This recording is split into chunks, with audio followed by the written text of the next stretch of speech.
Maranatha, Tuhan Yesus segera datang. Selamat berjumpa kembali bersama saya, Wanda Dumais dari Sydney, Australia. Dan malam hari ini saya ingin membahas fakta-fakta Natal. Kali ini berkaitan dengan mengapa Yusuf, Maria, dan bayi Yesus melarikan diri ke Mesir. Lalu ada pertanyaan di sana, mengapa Mesir? Nah, saudara yang dikasih Tuhan, apabila Anda baru bergabung atau Anda saat ini sudah bergabung bersama dengan Eleos Theological School, saya mengundang partisipasi Anda. Ini pertanyaan sebenarnya tidak susah untuk dijawab. Saya ingin meminta kontribusi Anda, mengapa Yusuf, Maria, dan Yesus lari ke Mesir? Mengapa Mesir yang dipilih sebagai tempat untuk mereka melarikan diri? Selamat malam untuk Anda yang telah bergabung bersama dalam program ini. Bagi Anda yang tinggal di Indonesia, saya ucapkan selamat sore dan selamat malam. Bagi mereka yang berada di wilayah Indonesia bagian barat, bagian tengah, dan bagian timur. Serta selamat siang untuk mereka yang tinggal di Eropa, serta selamat pagi untuk mereka yang tinggal di Amerika. Saudara yang dikasih Tuhan, mengapa Mesir? Malam ini kita akan bahas jawabannya, saudara ya. Saya akan tunjukkan dulu beberapa latar belakang yang terkait dengan flight to Egypt atau pelarian ke Mesir. Jadi saudara bisa baca ayatnya di dalam Matius 2 ayat 1 ya. Saya bacakan ayat-ayat ini kepada saudara. Matius 2 ayat yang pertama, sesudah Yesus dilahirkan di Bethlehem di tanah Yudea pada zaman Raja Herodes, datanglah orang-orang Majus dari timur ke Yerusalem. Nah, ini ada triggernya di sini ya. Orang Majus, saya sudah jelaskan tentang siapa itu orang Majus. Dari timur, dari Babilonia, dari Persia, mereka datang ke Yerusalem yang posisinya adanya di selatan. Begitu ya. Nah, mereka dipandu oleh bintang yang namanya The Star of Bethlehem. Nanti tanggal 21 Desember, bintang ini akan muncul kembali ini. Tapi saya tidak mau cerita tentang ini karena ini adalah bagian dari astrologi ya, bagian dari ilmu yang berkaitan dengan perbintangan, planet dan sebagainya. Jadi ada conjunction antara Jupiter dan Saturnus. Begitu ya, saat kelahiran Yesus juga terjadi hal yang sama. Jadi orang-orang Magoi atau Majus ini dipandu oleh bintang timur atau the Star of Bethlehem. Nah, Matius 2 ayat yang kedua dikatakan dan bertanya-tanya, di manakah dia raja orang Yahudi yang baru dilahirkan itu? Perhatikan kalimat yang dipakai oleh orang Magoi ini atau orang Magi ini, atau bahasa Indonesianya orang Majus, dikatakan di manakah dia raja orang Yahudi. Jadi biasanya itu kalau terjadi kelahiran raja atau anak raja, pewaris raja, memang bangsawan-bangsawan dari negara-negara yang lain itu datang untuk menyatakan koalisinya atau memberikan ucapan selamat ya. Contoh yang baru terjadi adalah pemilihan umum atau general election, ya, presidential election yang baru terjadi di Amerika Serikat, ya kan? 9 Desember, bukan 9 Desember, 9 November lalu kan, sudah terpilih Joe Biden yang mendapatkan suara terbanyak begitu ya. Belum dilantik tapi sudah terpilih begitu. Nah, pemimpin-pemimpin negara dari negara-negara lain itu memberikan ucapan selamat kepada dia. Nah, kalau zaman dulu itu biasanya raja-raja dari negara lain akan menunjukkan sikap mereka sebagai raja-raja yang ingin berkoalisi, memberikan selamat. Biasanya mereka datang dengan membawa persembahan-persembahan tertentu. Nah, orang-orang Magoi ini jelas mengatakan di manakah dia, raja orang Yahudi yang baru dilahirkan itu. Ini statement yang dibuat oleh orang-orang Majus ini tentu saja statement yang bagi orang-orang Majus ini statement yang biasa, tapi bagi orang-orang Yahudi yang saat itu sedang dijajah oleh Romawi dan secara khusus mereka berada di bawah under subjue begitu ya, di bawah penaklukan dari dari bangsa lain, terutama saat itu ada raja, yaitu Raja Herodes. Tentu pernyataan dari orang Majus ini mengganggu stabilitas politik dari raja yang saat itu masih berdaulat, rezim yang berkuasa saat itu. Bagaimana mungkin ada raja kemudian bangsa yang dijajahnya ini katanya mereka muncul seorang pemimpin baru begitu. Nah, ini akan terdengar kan, Alkitab katakan akan terdengar oleh penguasa karena isu tentang kedatangan orang-orang dari timur ini merupakan isu yang besar karena mereka melewati border begitu. Jadi tentu ketahuan kenapa ini orang-orang yang hebat ini, orang-orang bangsawan ini mereka datang. Mereka membuat statement di manakah dia raja orang Yahudi yang baru dilahirkan. Jadi ini pernyataan yang betul-betul mengguncang pada waktu itu. Herodes mendengar Matius pasal 2 ayat 3. Lalu terkejutlah ia beserta seluruh Yerusalem. Kemudian dia panggil semua imam-imam. Lalu bertanya kepada mereka, imam kepala dan juga ahli Taurat ya, Torah itu ya, ahli-ahli Torah yang terkenal di bangsa Yahudi. Dia ingin mengkonfirmasi apakah betul begitu. Bagaimana sih sebenarnya catatan-catatan nubuatan kalian itu, di mana Mesias akan dilahirkan. Lalu mereka berkata, di Bethlehem di tanah Yudea. Bethlehem itu dan Yerusalem kan cuma dekat sekali. Begitu, karena tertulis dalam kitab Nabi. Nah, saya sudah membahas hal ini tadi pagi dalam khotbah tentang Bethlehem dan Efrata. Ini adalah nubuatan dari Nabi Mika. Dan engkau Bethlehem, tanah Yehuda, engkau sekali-kali bukanlah yang terkecil di antara mereka yang memerintah Yehuda, karena daripadamu akan bangkit seorang pemimpin yang akan menggembalakan umatku Israel. Nah, nubuatannya ada dan nubuatannya itu digenapi. Makanya Herodes ini menjadi panas sekali.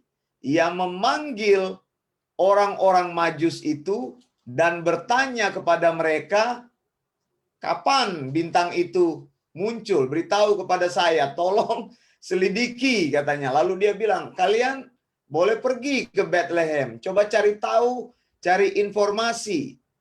Nah, lalu mereka berangkat, akhirnya bintang itu berhenti di rumah di mana Yusuf dan Maria beserta Yesus tinggal. Pada waktu itu tentu Yesus bukan baru dilahirkan, dia sudah beranjak begitu ya, bayi yang sudah lebih besar begitu, karena setelah beberapa waktu dilahirkan. Lalu kemudian akhirnya kita tahu mereka datang di situ menyembah raja ini. Jadi sebagai apresiasi daripada orang-orang Majus, mereka menyembah dia. Lalu seperti tadi saya bilang, karena tradisi begitu untuk membawa melakukan sebuah koalisi, maka mereka juga membawa persembahan-persembahan tertentu yang dicatat di dalam Alkitab, ada emas, kemenyan, dan mur begitu ya. Ini persembahan-persembahan yang dibawa. Nah, mereka diperingatkan jangan pergi kepada Herodes. Pulang kalian, ambil rute yang berbeda. Lalu saudara, ayat 13 dari Matius 2 mengatakan setelah orang-orang Majus itu berangkat, pulang, nampaklah malaikat Tuhan kepada Yusuf, bangunlah, ambillah anak itu serta ibunya, larilah ke Mesir dan tinggallah di sana sampai aku berfirman kepadamu, karena Herodes akan mencari anak itu untuk membunuh dia. Nah, saudara, di sini dikatakan larilah ke Mesir. Mengapa Mesir? Malam ini kita akan diskusikan hal tersebut. Mengapa? Menurut saudara mengapa? Apakah engkau mempunyai opini atau pendapat-pendapat tertentu? Saya ingin mendengar pendapatmu. Tolong tuliskan di dalam kolom komentar di Facebook Live saat ini. Tuliskan mengapa, apa yang engkau pikir tentang Mesir. Mengapa mereka harus diperintahkan untuk pindah ke Mesir. Lalu dikatakan saudara, ini adalah peristiwa yang sangat tragis sekali. Ya, ayat 16 sampai 18 dikatakan ketika Herodes tahu bahwa ia telah diperdayakan dipakai kata diperdayakan. Seolah-olah Herodes ini marah karena ditipu oleh orang-orang Majus. Ia sangat marah, ia menyuruh membunuh semua anak di Bethlehem dan sekitarnya, yaitu anak-anak yang berumur 2 tahun ke bawah. Begitu. Jadi informasi yang dia terima adalah Bethlehem, lalu informasi yang dia terima, Yesus itu umurnya di bawah 2 tahun. Begitu ya. Nah, saudara yang dikasih Tuhan, bagian ini akan kita bahas bersama-sama. Baik, saya ingin menyapa bagi mereka yang hari ini sudah bergabung bersama di dalam siaran ini. Saya ingin ucapkan selamat malam bagi Anda yang baru saja bergabung dengan program kami. Ya, dan terima kasih untuk Anda yang sudah bergabung bersama di dalam program kami. Saya ingin menyapa siapa ini?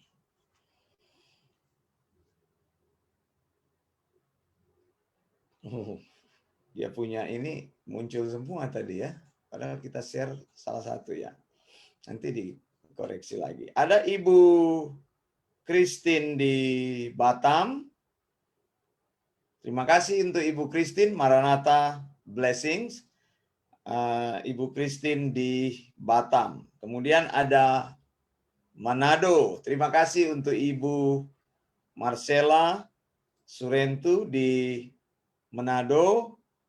Kemudian ada dari Kasar, dari Minahasa Utara, ada katanya. Amin, puji Tuhan. Sudah muncul ini. Kemudian saudara, saya ingin kembali bertanya, mengapa mereka menyingkir ke Mesir? Saudara, mengapa harus ke Mesir? Mengapa mereka melarikan diri ke Mesir? Nah, saudara yang dikasihi Tuhan, jadi saat Herodes ini, ketika Alkitab pakai kata di situ, dia merasa terpedaya, dia merasa ditipu. Alkitab bilang pada waktu itu dalam Matius 2, maka dia menyuruh membunuh semua anak di Bethlehem dan sekitarnya 2 tahun ke bawah.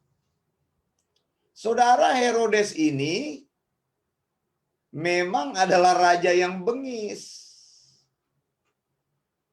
Jadi persoalannya bukan karena dia terperdaya oleh orang-orang Majus yang datang ke saat itu bertemu dengan Herodes, lalu dikatakan bahwa Herodes memberikan informasi, tetapi kemudian Herodes ternyata orang Majus ternyata diperingatkan dalam mimpi jangan kembali di situ. Nah, saudara, saat hari-hari itu Alkitab katakan ketika orang Majus itu pulang, kemudian terjadilah pembunuhan massal. Masakre ini namanya ini. Kalau saudara mendengar kata masakre ini kata yang sangat menakutkan sekali.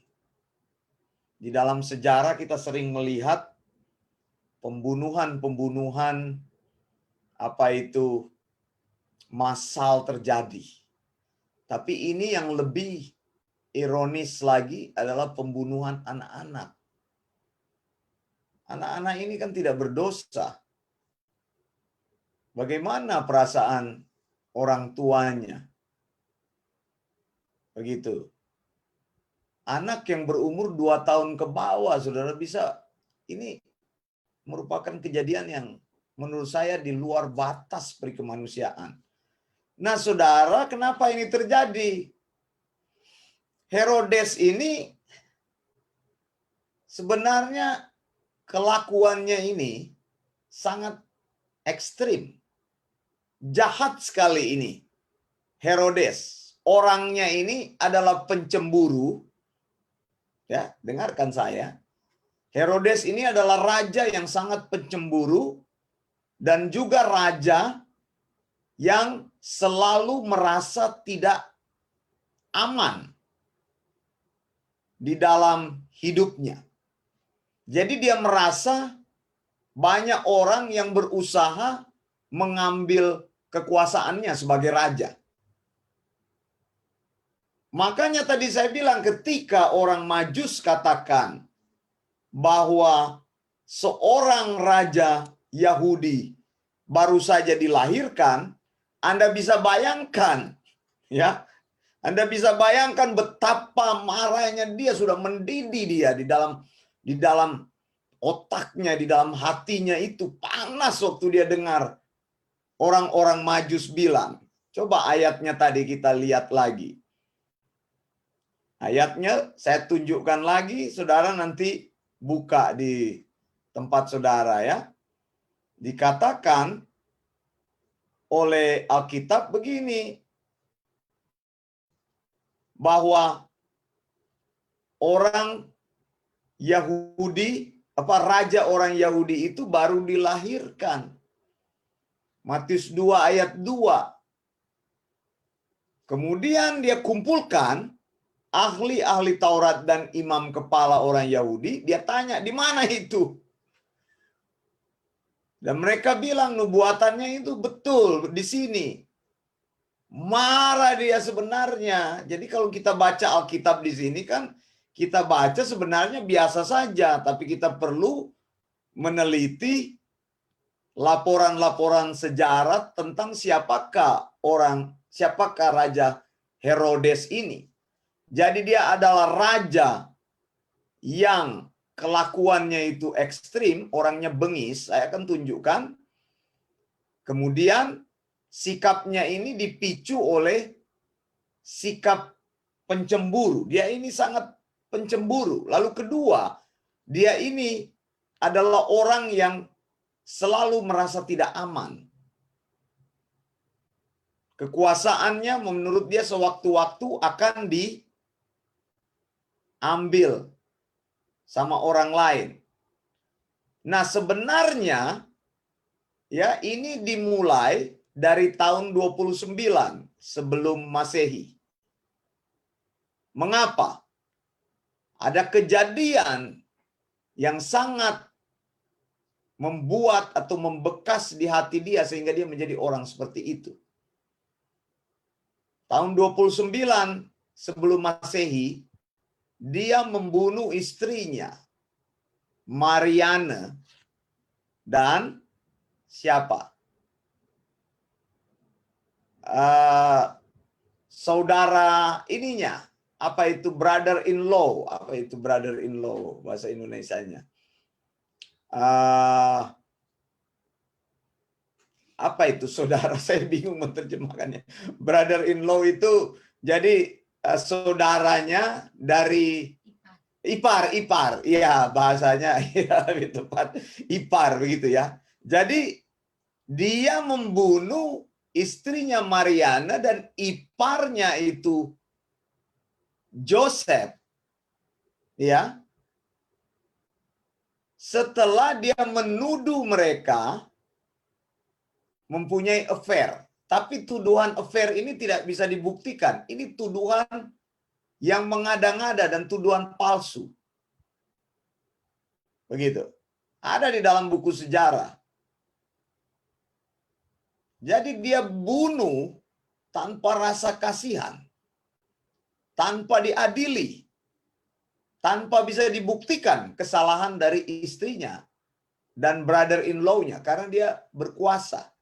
Nah itu saudara, jadi urusan memerintahkan pembunuhan bayi 2 tahun ke bawah, anak 2 tahun ke bawah sampai bayi itu bukan sebuah perkara yang bagi dia apa itu menakutkan atau menjijikkan. Tidak, biasa saja dia. Kemudian tahun 7 sebelum Masehi, ini mendekati kelahiran Tuhan Yesus. Herodes mengeksekusi anaknya sendiri yang bernama Aristobulus dan Alexander. Mengapa? Karena dianggap Aristobulus dan Alexander ini bersekongkol untuk mengkudeta dia. Nah, saudara, tadi saya bilang kan, satu pencemburu, satu insecure, merasa dia tidak nyaman begitu, tidak percaya kepada orang lain. Dia merasa bahwa sewaktu-waktu orang akan merebut tahtanya. Kemudian tahun berikutnya, di sekitar kelahiran Yesus, ya, dia menganiaya dengan kejam sekali seorang perempuan budak. Kenapa? Karena budak perempuan ini dianggap mempunyai informasi penting tentang orang-orang yang ingin mengancam kedudukan Herodes sebagai raja. Begitu. Budak perempuan ini dianiaya habis-habisan. Tidak ada catatan dibunuh, tapi dianiaya habis-habisan. Karena dianggap mempunyai informasi sensitif untuk apa? Untuk menjatuhkan kerajaan atau pemerintahan atau resim daripada Herodes. Lalu di sekitar tahun kelahiran Yesus, tahun 4 sebelum Masehi, Herodes kembali lagi mengeksekusi putranya Antipater. Nah, saudara lihat. Semua orang yang dia anggap akan mengganggu stabilitas kerajaannya disikat oleh dia. Tidak peduli anak sendiri, tidak peduli saudara sendiri, siapapun disikat dan tidak main-main, dibunuh sama dia.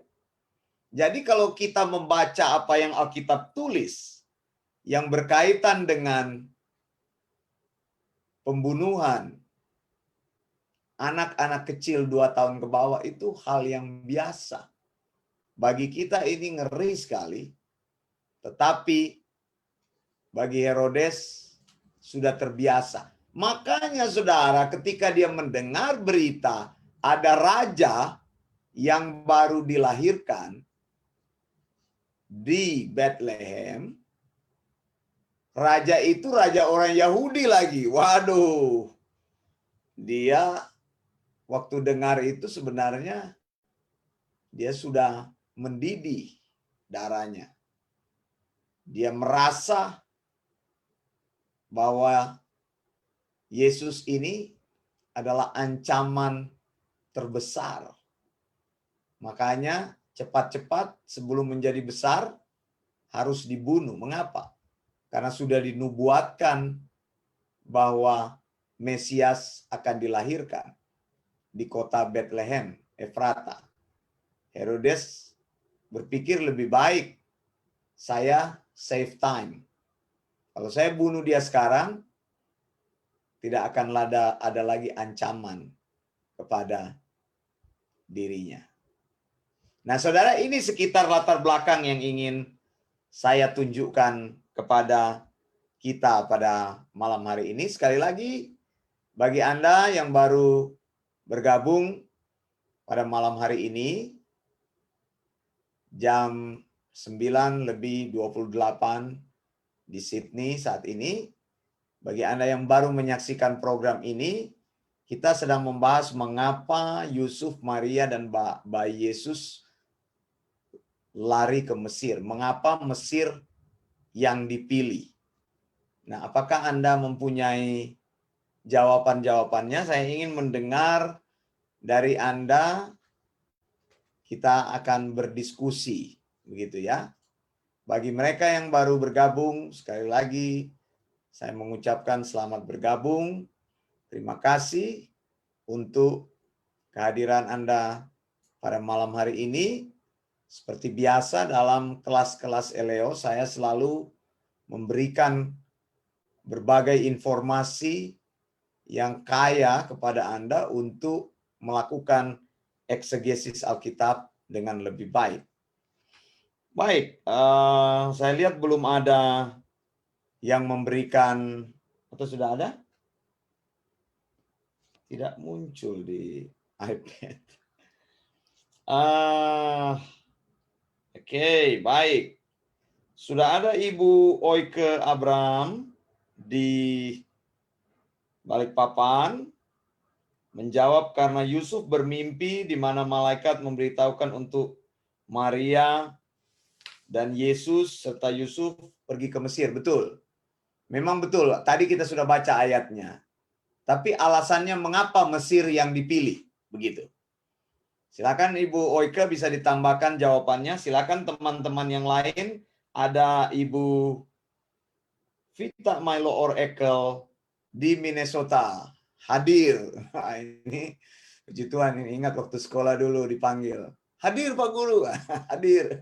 Terima kasih untuk Ibu Vita Mailoor di Minnesota, pagi-pagi hari di sana. Salam buat keluarga semua yang baru memulai aktivitas. Ya, hari ini menjadi hari yang penuh berkat. Kemudian ada Ibu Mike Kilapong di Jepang. Kalau Ibu Mike Kilapong tidak keberatan, bisa memberikan jawaban. Mengapa Mesir yang dipilih? Maranatha Blessing, Pendeta Wanda Dumais. Maranatha Blessings. Baik, lalu ya itu ya belum ada lagi ya. Silakan diupdate jawabannya atau ada yang ingin menjawab. Mengapa Mesir yang dipilih sebagai tempat untuk melarikan diri? Begitu. Jadi flight to Egypt. Gitu ya. Nah, ini kita sudah tahu latar belakang ceritanya. Tadi saya sudah bilang bahwa Herodes ini orangnya ini pencemburu dan juga insecure. Jadi anak sendiri dibunuh karena ingin merebut kekuasaan. Dia pikir ingin merebut kekuasaan. Anda pikir ini orang paling gila di dunia ini begitu. Menurut saya orang yang paling gila demi jabatan itu, demi kekuasaan disikat. Pokoknya tidak peduli siapa itu, anak sendiri, keluarga sendiri dihajar begitu. Ini saya belum pernah ketemu orang begini. Jadi ini Herodes ini gila sekali ini. Herodes ini, saudara ya. Nah, kemudian dia juga membunuh istrinya yang dituduh, dia tuduh ini secara curang, maksudnya tuduhan yang tidak bisa dibuktikan, berselingkuh dengan iparnya yang bernama Joseph, istrinya Mariana. Dibunuh juga sama dia. Makanya saudara, kalau kita bayangkan ini massacre, ini pembunuhan massal. Kita sering mendengarkan bagaimana itu pembunuhan-pembunuhan yang dilakukan oleh teroris terjadi begitu ya. Bom bunuh diri, apa itu orang menembak dengan serampangan ya. Itu orang-orang yang tidak berdosa akhirnya mati. Tapi ini pembunuhan yang terjadi ini adalah bayi yang anak-anak yang masih kecil sekali. Umurnya 2 tahun ke bawah karena Herodes sangat-sangat panas hatinya. Anaknya saja sudah dia sikat, istrinya, iparnya sudah dia sikat, anaknya 3 dibunuh sama dia. Demi melanggengkan kekuasaan, dia pikir ini mengganggu stabilitas politik. Ini jadi dia merasa pokoknya lawan-lawan yang dianggap sebagai lawan politik disikat, bukan hanya di karakternya dibunuh, tapi orangnya langsung dilenyapkan. Nah, saudara yang dikasih Tuhan, saya masih menunggu jawaban. Nanti kalau sudah ada jawaban dari teman-teman di Facebook, nanti kita diskusikan, kita cocokkan ya, mengapa Yusuf, Maria, dan bayi Yesus lari ke Mesir. Memang betul diperingatkan oleh malaikat di dalam mimpi untuk lari ke Mesir. Tapi mengapa Mesir yang dipilih? Begitu ya. Baik, saya akan menunjukkan nanti kekayaan firman Tuhan, harmonisasi firman Tuhan sebagai Mesir yang dipilih sebagai tempat. Baik, selamat malam untuk Batam. Kembali lagi Ibu Rina Siahaan sudah bergabung bersama. Batam hadir, puji Tuhan. Terima kasih untuk Ibu Rina dan suami yang ada di Batam. Nah, saudara yang dikasih Tuhan, saya bahas alasan-alasannya. Yang pertama, mengapa Mesir yang dipilih? Karena Mesir itu adalah tetangga yang terdekat dari tanah Yudea, dan tetangga ini adalah negara tetangga yang friendly. Begitu ya. Nah, di zaman Yesus lahir atau di zaman Maria dan Yusuf hidup, tadi saya sudah singgung, orang Yahudi itu dijajah oleh bangsa Romawi. Bangsa Romawi juga menguasai Mesir. Begitu. Jadi Mesir adalah teritori atau bagian dari wilayah kekuasaan Roman Empire. Jadi kekaisaran Romawi. Nah, Yusuf, Maria, dan bayi Yesus lari ke Mesir oleh karena Herodes tidak bisa menyentuh mereka di Mesir. Mengapa? Karena Herodes tidak mempunyai otoritas di Mesir. Begitu. Jadi Yusuf dan Maria serta Yesus itu jadi refugi. Begitu. Nah, biasanya juga teologi tentang refugi itu dikembangkan dari ayat ini. Bahwa kita harus menolong orang-orang pendatang-pendatang yang mengalami ancaman di negaranya. Asylum seeker gitu ya. Asylum seeker gitu ya. Pencari suaka.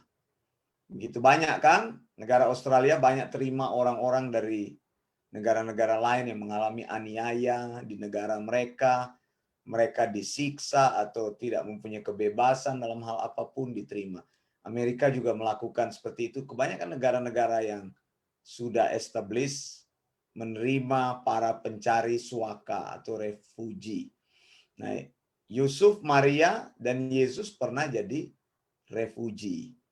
Di mana itu? Di Mesir. Begitu. Mengapa Mesir? Oleh karena Mesir adalah tetangga atau negara tetangga yang friendly.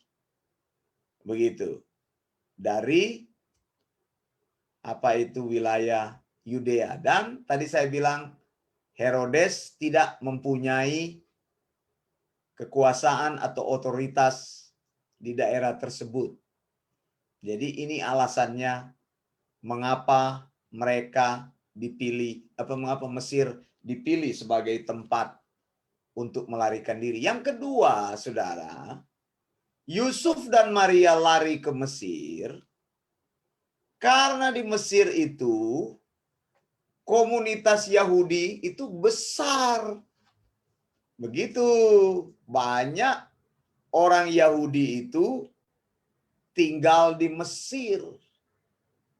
Komunitasnya besar. Tempat ini dipilih sebagai tempat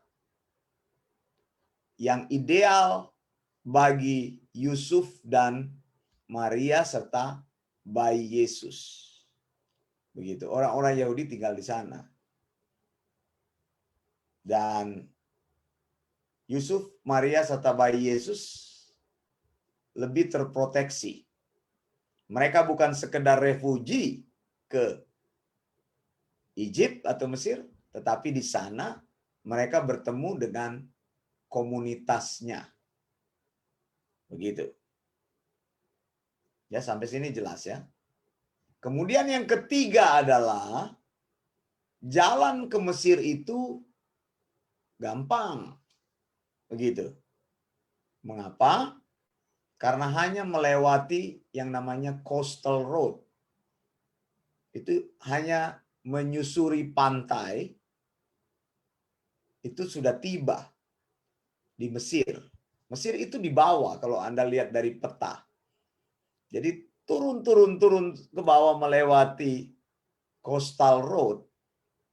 Itu jalan pantai sudah tiba ke Mesir. Jadi pelarian Yusuf, Maria, dan Yesus risikonya boleh dikatakan tidak terlalu besar begitu. Ketika malaikat memerintahkan Yusuf untuk lari ke Mesir, maka dia segera pergi ke sana, dan ini adalah rute yang familiar. Rute ini sudah dibangun oleh para trader-trader dulu pada zaman Near East, Ancient Near East maksud saya ya. Jadi dulu sekali, seringkali disebut dengan Ancient Near East itu. Jadi dunia dibagi dua, Ancient Near East sama Ancient Near West begitu. Jadi negara-negara timur begitu dan negara-negara barat. Negara-negara timur itu mereka melakukan trading itu dari Babilonia, dari Iran, Irak, Syria, Libanon di atas kan. Syria itu di atas. Begitu mereka melewati coastal road itu. Kalau Anda bisa lihat di map begitu. Perjalanan mereka. Jadi perjalanan darat dan perjalanan itu mudah begitu ya, karena pada waktu itu Maria sedang membawa bayi yang katakanlah anak kecil dan tentu beresiko untuk melarikan diri di tempat yang jauh, logistiknya bagaimana, keamanannya bagaimana. Nah, saudara, yang keempat alasan yang ingin saya tunjukkan di sini adalah berkaitan dengan nubuat Alkitab. Jadi lagi-lagi ada penggenapan nubuat Alkitab. Dikatakan begini di dalam firman Tuhan. Ya, dikatakan begini.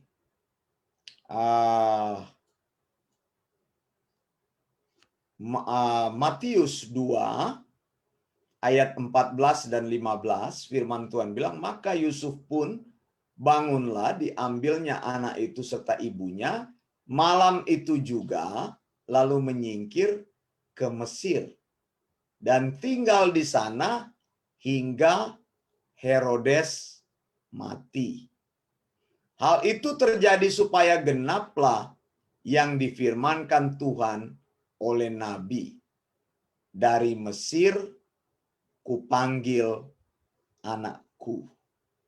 Saudara yang dikasih Tuhan, firman Tuhan ini sebenarnya juga kutipan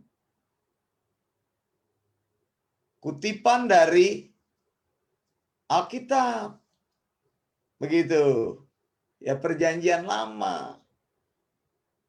Nabi Hosea 11 ayat 1 memberitahu ketika Israel masih muda, kukasihi dia, dan dari Mesir kupanggil anakku itu. Ya. And out of Egypt I call my son. Begitu. Jadi di samping alasan-alasan yang sudah saya sampaikan tadi, juga ada alasan yang mendasar lainnya. Bahwa Matius menggunakan prinsip penafsiran Alkitab yang disebut dengan type and anti-type. Begitu. Matius banyak menggunakan konsep ini ketika dia menulis kitab Matius. Saudara ingat bahwa ayat nubuat tadi sebenarnya ditujukan awalnya kepada siapa? Kepada orang Israel, yang dulu orang Israel itu dijajah di Mesir, menjadi budak di Mesir. Lama sekali mereka jadi budak di Mesir, dan Tuhan katakan, dari Mesir aku memanggil anakku, my son dikatakan. My son itu kan anak lelaki. Kalau dalam bahasa Indonesia itu dikatakan cuma anakku saja. Tetapi penyebutan yang lebih spesifik adalah, and out of Egypt I call my son. Jadi kalau bahasa Inggris kan lebih pas kata-katanya, maksudnya gitu. Jadi kalau dia mau menunjukkan kepada anak laki-laki, ya dia ngomong son. Kepada anak perempuan itu dia menyebutnya girl, begitu kan? Begitu kan? Jadi di sini atau son and daughter, katakanlah seperti itu padanan katanya. Jadi ada anak lelaki dan anak perempuan, daughter gitu ya, boy and girl. Nah, di sini disebutkan bahwa Allah akan memanggil anak laki-lakinya keluar dari Mesir. Nah, memang betul sejarah membuktikan Yusuf, Maria, dan Yesus melarikan diri di Mesir. Supaya apa? Firman Tuhan digenapi. Jadi tidak ada satupun firman Tuhan yang gagal, saudara. Begitu. Hosea menubuatkan itu untuk orang Yahudi, orang Israel. Hosea sendiri tidak pernah tahu nubuatan ini akan berlaku untuk Yesus ternyata. Dari Mesir dikatakan Yesus dipanggil oleh Allah. Gitu. Pergi, keluar dari sana. Begitu ya. Keluar dari Mesir. Dan Alkitab katakan, akhirnya Yusuf, Maria, dan Yesus ini kembali dari Mesir sesudah Herodes mati. Begitu ya. Sesudah Herodes mati. Saudara, kemana Yusuf, Maria, dan Yesus ketika Herodes mati? Nah, pada waktu itu, kita lihat di sini, lihat lagi ayatnya gitu ya. Matius 2 ayat 19. Setelah Herodes mati, nampaklah malaikat Tuhan. Lihat, sesudah Herodes mati, malaikat Tuhan muncul lagi kepada Yusuf dalam mimpi di Mesir. Nah, ini dia katakan out of Egypt, I call my son. Firman Tuhan tepat terjadi. Begitu. Jadi Yesus keluar dari Mesir karena dipanggil gitu ya, ada panggilan dari Bapaknya, keluar dari Mesir, bukan di sana tempatmu begitu. Nah, ini merupakan penafsiran anti-type. Begitu. Type-nya itu adalah bangsa Israel yang dulu tinggal di Mesir, tetapi menunjuk kepada anti-type-nya siapa? Type itu adalah lambang yang atau objek yang sebenarnya. Anti-type itu penggambarannya begitu ya. Terjadinya nanti di future-nya gitu, simbolnya dinyatakan dengan gambaran apa di future, yaitu anti-type namanya. Nah, kalau menafsir Alkitab kita menggunakan sistem itu. Salah satu metode hermeneutik menggunakan sistem type and anti-type. Begitu. Type itu adalah apa? Prinsip-prinsip yang tadi saya bilang itu simbol itu yang dinyatakan oleh Allah untuk menyatakan sesuatu yang lebih besar di masa yang akan datang. Nah, itu disebut anti-type. Jadi kalau anti-type itu biasanya apa itu penggenapan dari type-nya atau simbol di perjanjian lama. Nah, karakternya itu akan muncul di dalam perjanjian baru. Begitu. Jadi kalau kita menafsir Alkitab, kita bisa gunakan itu. Ini ada di dalam pelajaran hermeneutik, biblical hermeneutik yang seharusnya saya ajarkan hari sekarang, hari Kamis, tapi kita sudah libur kan. Sudah libur, nanti dilanjutkan lagi. Jadi hari ini saya ingin menyinggung mengenai flight to Egypt. Nah, saudara yang dikasih Tuhan, jadi pada waktu itu Alkitab katakan lagi, tadi saya belum selesai membaca ayatnya, dibilang begini kan, Matius 2 ayat 19, setelah Herodes mati, nampaklah malaikat Tuhan kepada Yusuf dalam mimpi di Mesir, katanya, bangunlah, ambillah anak itu serta ibunya dan berangkatlah ke tanah Israel. Disuruh balik lagi ke Israel. Begitu, ingat kan, dari Mesir kupanggil anakku. Begitu, keluar lagi dari Mesir. Dulu orang Israel di Mesir, Tuhan panggil keluar dari Mesir, masuk ke tanah perjanjian. Sekarang kisah itu berulang. Nah, Yesus itu adalah anti-type. Begitu, yang dinyatakan oleh Matius dalam Alkitab. Jadi penafsiran itu pas sekali. Jadi dari Mesir, Yesus balik lagi.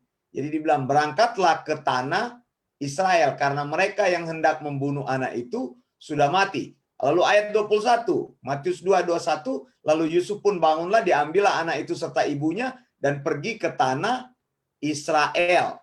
Tetapi setelah didengarnya Arkelaus menjadi raja di Yudea menggantikan Herodes ayahnya, ia takut. Ini Arkelaus ini gila juga, sama seperti Herodes dia ini. Jahat juga orangnya.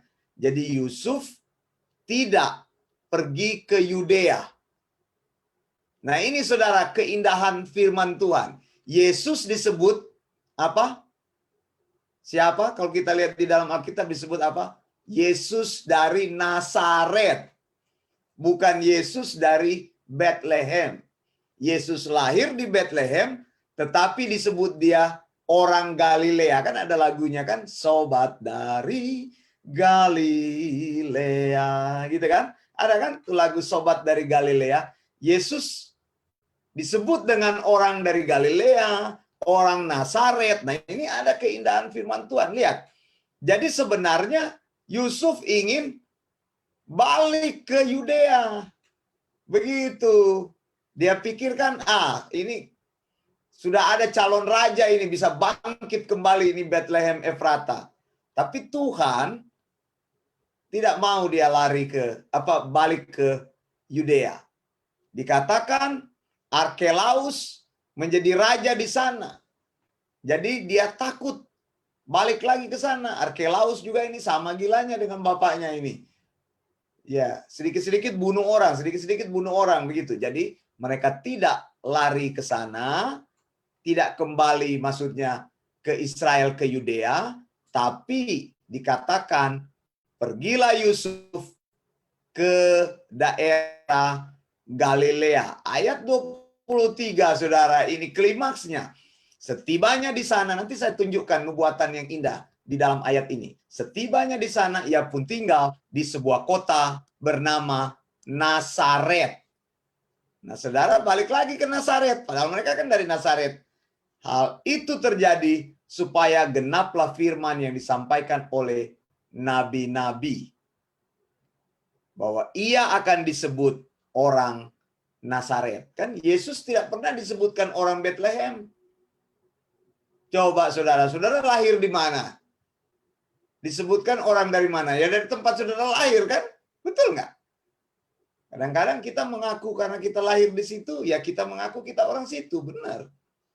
Begitu. Kadang-kadang kita pulang ke situ, kita bilang kita pulang kampung. Meskipun saudara tinggal lama di satu daerah, tapi saudara tahu saudara tidak lahir di daerah itu. Yesus lahir di Bethlehem. Nah, Yusuf tidak ada rencana untuk kembali lagi ke Nazaret. Tapi supaya firman Tuhan itu genap. Firman Tuhan apa yang genap? Saudara masih ingat Yesaya 11 ayat 1, saya sudah sampaikan ayat ini, ialah taruk atau tunas yang muncul dari tunggul Isai. Anda tahu arti Nazaret?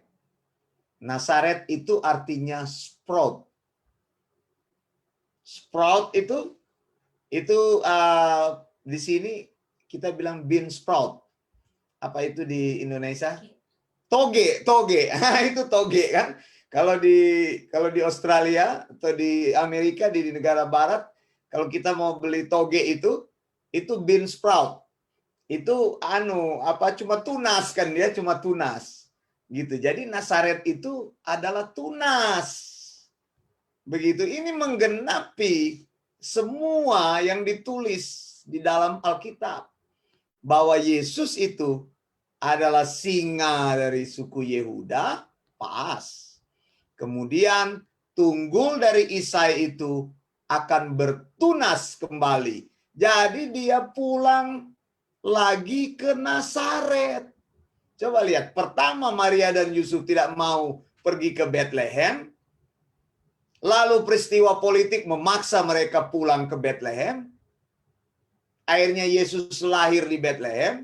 Kemudian Yusuf sudah tidak mau pulang lagi ke Nazaret, karena di Nazaret kan mereka sudah diceritain orang begitu. Maria hamil di luar nikah, kenapa Yusuf tidak mau melakukan apa yang disyaratkan Torah, harusnya istrinya dipermalukan di depan umum, bahkan harus dilempari batu, dibunuh, orang-orang ngomong yang jahat, fitnah semua tentang Maria. Yusuf tidak mau pulang lagi ke situ. Makanya dikatakan waktu dia melarikan diri ke Mesir, dia berencana pulang ke mana? Ke Yudea lagi, bukan ke Nazaret. Kan Nazaret adanya di utara, sementara Yudea adanya di selatan. Karena di Yudea itu ada Sakaria, ada Elizabeth di sana. Saudara-saudara mereka banyak di sana. Mereka lahir di sana. Lebih nyaman. Tapi ada peristiwa politik lagi, saudara. Lihat. Pertama ada peristiwa politik yang menghendaki Yusuf dan Maria, tadinya nggak mau mereka, dipaksa untuk pergi ke Bethlehem. Kemudian ada peristiwa politik lagi yang menghendaki mereka tidak jadi pulang ke Yudea. Akhirnya mereka balik lagi ke Nazaret. Saudara, seperti itu. Panggilan Tuhan di dalam hidupmu itu seperti itu. Kuncinya adalah apa? Taat. Di balik ketaatan, engkau akan melihat ada banyak pintu-pintu kesempatan yang Tuhan buka. Meskipun ketaatan itu tidak identik dengan banyak berkat yang terbuka. Identiknya apa? Yusuf harus kembali lagi ke tempat yang sudah sebenarnya dia hindari awalnya, itu Nazaret. Begitu. Di tempat itu ya mereka sudah dihina habis-habisan. Maria sudah dihina habis-habisan. Makanya kan muncul dalam pelayanan Yesus. Bukankah dia itu? Anak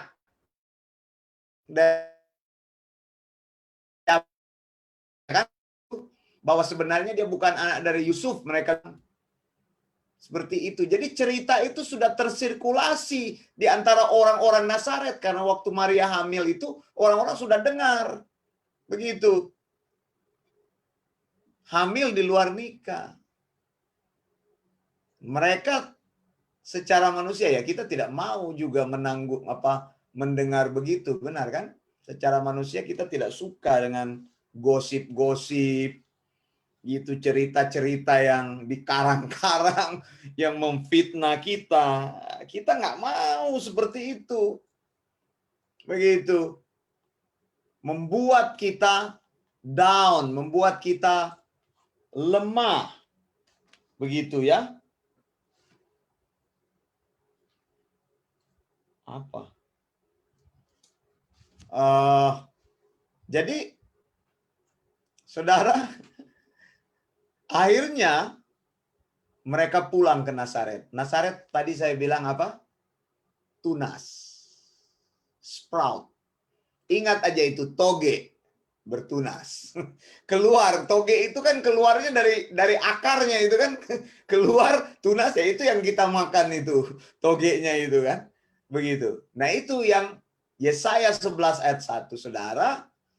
Kalau Tuhan bekerja dalam hidupmu, kadang-kadang engkau tidak mau, tapi dia yang memiliki sejarah, maka dia akan memaksa dengan berbagai sejarah yang terjadi di sekitarmu untuk membuat engkau taat.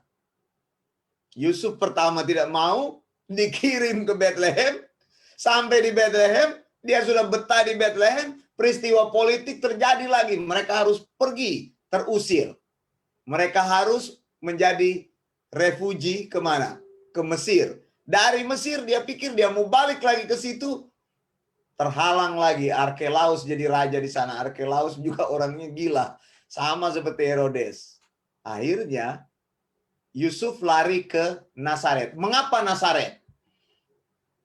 Mengapa Nazaret? Selain nubuat Tuhan, saya mau katakan, Nazaret itu diperintah wilayahnya oleh raja yang lebih baik, yang lebih kalem, yaitu Herodes Antipas. Kalau Anda tahu, Herodes Antipas ini adalah Herodes yang sebenarnya membunuh Yohanes, tapi karena terpaksa, Yohanes Pembaptis. Sebenarnya dia sayang kepada Yohanes Pembaptis. Dia menghormati Yohanes Pembaptis. Jadi Herodes Antipas ini, dia orangnya ini kalem. Tapi waktu itu Yohanes Pembaptis kan, bahkan Yohanes Pembaptis berani tegur dia. Karena dia berselingkuh dengan apa? Istri daripada saudaranya. Begitu. Yohanes tegur bahwa ini tidak betul kamu. Tidak betul, kamu berselingkuh. Dan dia sebenarnya mendengar. Tapi dia ini bukan yang mendendam kepada Yohanes, yang mendendam justru istri yang menjadi selingkuhan dia itu. Kenapa? Karena merasa dosanya ditegur, maka perempuan ini dendam sekali dan dia ingin membunuh Yohanes sampai pada waktu yang tepat. Ketika Herodes Antipas ulang tahun, maka saat itu waktu yang tepat begitu ya, dia meminta dan permintaannya adalah dari anaknya itu, permintaannya ada kepala daripada Yohanes. Jadi tempat ini, Nazaret ini adalah tempat di mana orang-orang yang tertekan, orang-orang Yahudi yang tertekan karena kekerasan dari pemerintah, kekerasan politik, biasanya mereka lari ke situ. Tapi Allah tidak langsung mengirim Yusuf dan Maria untuk lari ke Nazaret. Jalannya berliku. Pergi dulu ke Mesir. Supaya firman Tuhan digenapi. Itu satu. Dan ini juga adalah cara Tuhan membentuk Yusuf dan Maria. Supaya mereka taat kepada panggilan Tuhan. Meskipun mereka orang yang diberkati, tapi berkat itu tidak identik bahwa hidup mereka itu mudah. Begitu. Jadi jangan identikan selalu berkat itu dari segi materi dan sebagainya. Ya, kalau ikut Tuhan tidak pernah sakit, tidak pernah susah, tidak pernah kekurangan uang, selalu sukses, ikut Tuhan, rumahnya kecil dulu jadi besar, rumah satu, tambah satu, mobil satu, tambah satu, semuanya tambah-tambah terus. Kalau ikut Tuhan, dulu katanya jalan kaki, sekarang sudah naik motor. Kemudian dulu naik motor, oh sekarang sudah naik mobil. Dulu mobilnya jelek, sekarang mobilnya sudah mahal harganya. Begitu. Bukan itu, saudara. Berkat tidak identik dengan itu. Kalau kita lihat, Yusuf dan Maria menjalani panggilan mereka. Sekalipun mungkin mereka dalam hati mereka tidak taat. Mereka ingin melakukan sesuai dengan keinginan mereka. Tapi firman Tuhan katakan Tuhan yang mempunyai sejarah akan membuat sejarah itu terjadi. Supaya apa? Supaya anak-anaknya tetap berada di jalan Tuhan. Haleluya. Baik, saya mau menyapa dulu sebelum kita akhiri kelas kita malam ini. Ya bukan kelas sebenarnya, pengajaran saja ya, atau kuliah terbuka.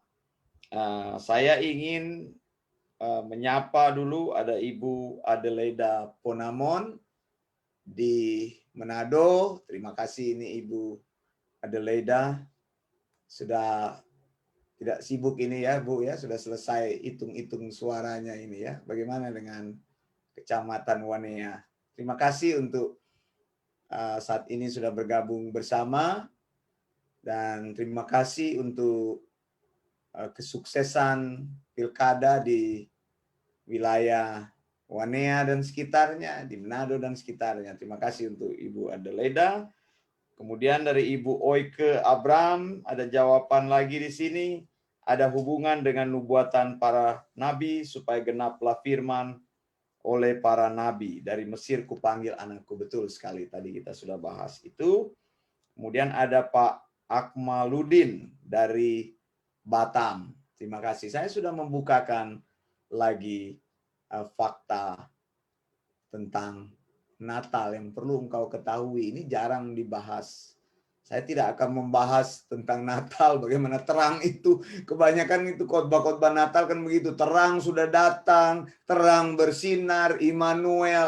Itu kuno itu khotbah-khotbah begitu itu. Sudah tidak ada bahan lagi. Cari bahan-bahan yang belajar. Eksegesis firman yang baik supaya mengeluarkan firman Tuhan yang memberikan informasi yang mendidik begitu, bukan motivasi. Itu ya. Jadi Anda tidak akan menemukan motivasi atau khotbah-khotbah yang khotbah-khotbah yang tidak jelas begitu di dalam pengajaran-pengajaran Eleos Theological School atau Bible Independent Church. Kemudian tadi untuk teman-teman yang sudah hadir malam hari ini, terima kasih banyak. Sekali lagi terima kasih juga untuk Pak Akmaluddin di Batam. Kami terus doakan supaya semua pelayanan Pak yang ada bisa berjalan dengan baik. Juga jangan lupa kalau ingin ikut bergabung di sekolah kami menantikan komitmen dari Pak Akmaluddin dan teman-teman bisa ikut bergabung. Mulai tahun yang akan datang kita akan buka kembali kelas-kelas tersebut, dan saya percaya orang-orang yang belajar, mereka akan menjadi kekuatan besar untuk menyampaikan sound doctrine, ya, pengajaran Injil yang benar, Injil yang Alkitabiah, Injil yang tidak terkontaminasi. Ingat aja saudara, toge, ya saya bilang ya, Nazaret itu adalah sprout, adalah tunas, begitu ya. Jadi Yesus ada di sana karena menggenapi firman Tuhan. Gitu. Jadi harus diputar dulu. Padahal sebenarnya Yusuf bisa lari langsung ke Nazaret. Begitu. Tapi Tuhan ya mengetahui hatinya. Dia takut sebenarnya balik ke Nazaret sebenarnya. Sebenarnya Nazaret itu tempat refugi juga orang-orang Yahudi yang mengalami kekerasan dari pemerintah, politik yang teraniaya dan sebagainya. Banyak lari ke Nazaret karena Nazaret itu dipimpin oleh Herodes Antipas. Herodes Antipas itu orangnya lebih baik begitu, lebih terbuka kepada penduduk yang dipimpinnya gitu, atau rakyat yang dipimpinnya, tidak seperti di tempat-tempat lain. Yusuf menghindari hal itu, tapi akhirnya Tuhan paksa dia kembali ke situ. Saudara, apa yang engkau hindari dalam hidup ini ketika engkau dipanggil Tuhan? Apa? Ketika engkau dipanggil untuk melakukan firman Tuhan, ketika engkau merasakan panggilan Tuhan yang kuat untuk mentaati firman-Nya, apa yang engkau hindari? Ketika engkau dipanggil untuk mentaati sound doctrine, apa yang engkau hindari?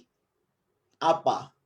Jawaban ini engkau jawab sendiri. Ada orang yang mengikut dari jauh, tidak berani merapat dekat-dekat ke sound doctrine karena mereka takut. Ya, huruf besarnya TAKUT, takut begitu. Yusuf kayak begitu. Tapi saya berdoa, saudara, apa yang terjadi dalam hidup Yusuf dan Maria akan terjadi dalam hidupmu, bahwa Allah akan menggunakan sejarah di sekitarmu untuk membawa engkau mentaati firman-Nya. Saya Wanda Dumais dari Sydney, Australia, mengucapkan salam Maranatha. Tuhan Yesus segera datang. Tuhan Yesus pasti datang. Tuhan Yesus akan datang. Blessings dari Sydney. Bye.